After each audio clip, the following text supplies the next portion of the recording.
Kyk, daar's baie skrif wat ons kan Baie. uithaal, om ons siening te staafvloek. Ek dink ek en jy sien dieselfde, dat jou velkleur jou nie red nie, maar met jou verhouding met God het, Jesus Christus aanvaar het en gesê het, hy het vir my die prys betaal. Dit is wat ons red.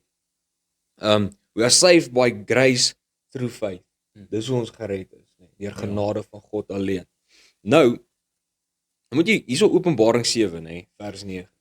Moet jy nou besef, hier Johannes 'n visie, gaan ons dit 'n visie noem? Kom ons noem dit 'n visie. Want hy dan nou die visies neergeskryf vir ons in Openbaring.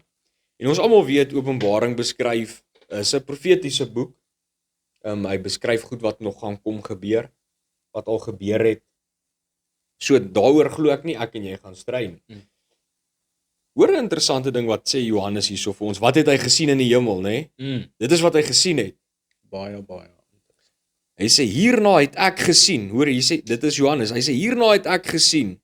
En ek kyk, daar was 'n baie groot skare wat niemand kon tel nie.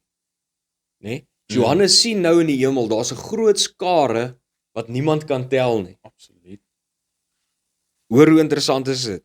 Hulle was afkomstig uit elke nasie en stam en volk en taal, en hulle het voor die troon gestaan en voor die lam.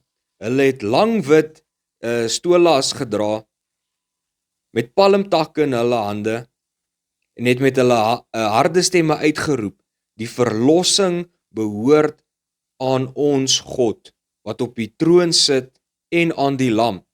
So hoor jy nou, wie staan voor die troon? Wie staan voor Jesus? Wie staan voor God die Vader? Absoluut. En hulle sê, die verlossing, al die eer, al die lof, al die aanbidding kom God alleen toe. Wie staan daar? 100%. Dis nie ek wat hy sê nie. Elke nasie, maar dit is vir my so interessant, laat hy dit so uitdruklik sê. Johannes sê dit nie hierso afgekort eers. Hy sê druklik, hy sê en tussen elkeen, hy beklemtoon dit. Elke nasie, en stam, en volk, en taal.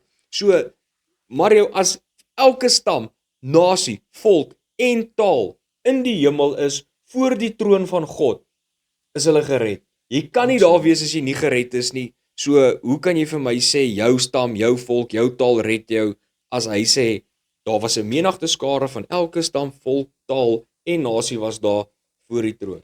En weet jy, dit is net so interessant vir my, want daar, soos jy sê, dit is baie spesifiek genoem. Baie spesifiek genoem. Dis amper asof die visie, asof die boodskap, die hele plan van God tot vervulling gekom het. Sy plan om elke nasie, elke volk, elke taal te red, is voltooi. En dit wys vir ons dat God het gewen. God se plan was voldoen. Amen. En dit is so interessant vir my, want daar so op die boek van Openbaring kan ons sien dat in die einde wen God. En wat is sy oorwinning? Die oorwinning van sonde oor al die mense, die hele wêreld. Nie net van 'n spesifieke volk nie, van die hele wêreld.